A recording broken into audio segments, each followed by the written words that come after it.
Academic Solutions was started in the year 2015.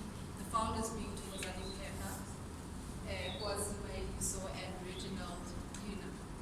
So they offer tutoring services to high school students as well as students from grade 4 and above. What they also do is offer tutoring to FET students, but only those doing the NCV. Today they will be introducing 2 new products to their company, which are the study guides as well as the learner management system. So first off, I'm going to call Reginald Luna, who will start things off with the presentation. Thank you. Okay, good afternoon. So my name is Reginald Luna. So the first speaker will be Mr. Yandisa Mkumane, who will be talking about our study guides. So he's going to tell us about what differentiates our study guides from the study guides that are in the market and what are the features of the study guide. And the second speaker will be Mr. Thokozani Mkeka, who will be talking about the learner management system. In essence, that what is the learner management system, its features and the functions of the learner management system. And then the third speaker will be me. I'll be answering frequently asked questions. Because we went to the ground and then we asked students from the Topsonville College and also this college, in essence, that what do they think about the learner management system. So I'm going to answer those questions. And then the fourth speaker will be Mr. Thandokazi Mayakiso, who will be talking about how as academic solutions are we going to overcome resistance. So without wasting any time, Mr. Yandis, thank you. Hello everyone. My name is Yandis Mkumane. I am a project manager and a tutor in the academic solutions. So I'm here to give a presentation about our study guides. Slide. Next one. Right, so we are launching 2 study guides. One for student sector, we call it Rise Student. One for high school, we call it Level Up. So let's see how our covers look like. Next slide. So we've opted for a nice yellow bright color with our logo here, arrow going up, level up. So basically by saying level up, we're trying to say get your confidence back and then get your highest grade you can. Next. And then for our Tibet Rise, we have this one. It's nice and blue, it's interactive, it's very attractive. Next one. Right, so how is our product different from the existing study guide? So basically, our guides are not the typical guides. They are a tutor in your hand. And then we differ in the way we present the subject content. So how do we do it? Let me get into it. Next slide. Right, so the normal way of presenting the content is by using your paragraphs, right? So what is wrong with using paragraphs? Number 1, paragraphs are not interactive. What do I mean by that? They don't engage the content with you as a learner. Rather, they're just there to display the information. Secondly, they are long and tedious. So when you are a student trying to study, what you're now looking at, you have a long list of paragraphs which are waiting for you to read them, but they don't give the energy, the oomph for you to try and read them.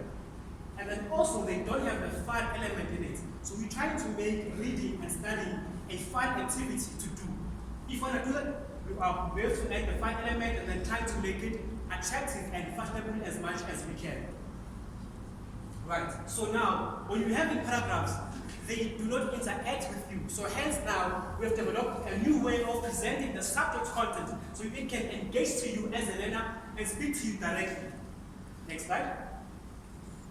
Right, so we are using our interactive design. We segment the content into meaningful chunks of information that are presented in different shapes and different colors.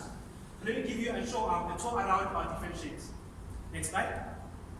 So first we have our cloud overview. So what is this for?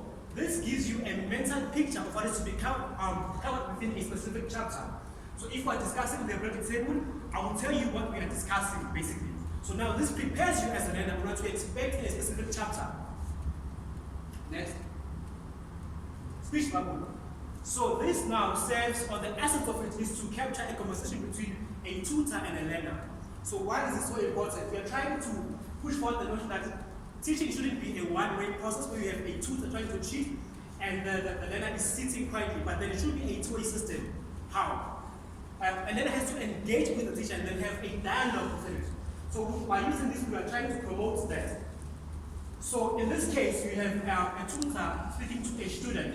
What we're trying to do is we're trying to take the content and give it context.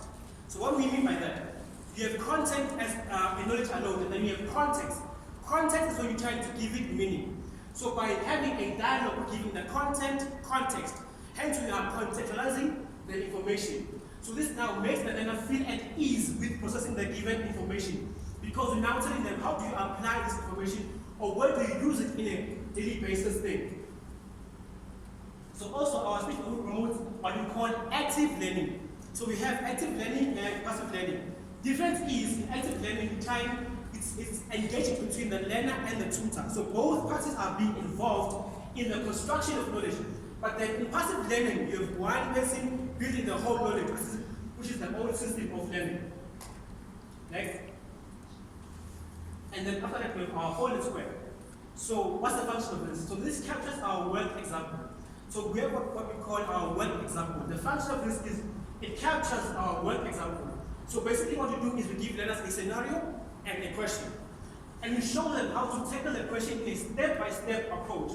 So when we're doing this, because this teaching is scaffolding, what we do is we show them how to tackle it by step. So here we have our scenario and the question, and then we show you answers. By answers, then we tell you step 1, you do this, step 2, do this, step 3, do this, step 4, do this. When you're doing this, you're now scaffolding the learner or scaffolding the teaching process. So scaffolding is when you have a new concept you're trying to teach, but then the learner is foreign to it. So what you do is you push it slowly in and you facilitate the learning of it. So by giving it a step-by-step approach, we now scaffolding the learning process. Next. Right, so then we have our scroll. So a scroll comes in the blue color, and the function of it is it captures important information and our end of the chapter summaries. Right, so basically when you have within a topic, there are specific elements which are vital for tests and exams. So we capture this under the scroll, and then at the end of every chapter, we have our summaries where we put them under the scroll. Next. Right, and then assessment. How do we handle this? So we have two types. We have the end of the chapter assessment, whereby we give a learner a chance to practice what they have learned so far within the chapter. So we want to put them under this square. And then at the end of the book, we have 3 exam papers with memos. This function of itself to give learners a pre-run on how do you tackle the exam questioning and how are they phrasing it. Next. Okay, so now let me talk about why we chose this method of presenting the subject content. So when we're learning, basically, as a human, there are 3 cognitive domains of the brain which are involved. You have your psychomotor, you have your cognitive, you have your affective. So how do they work?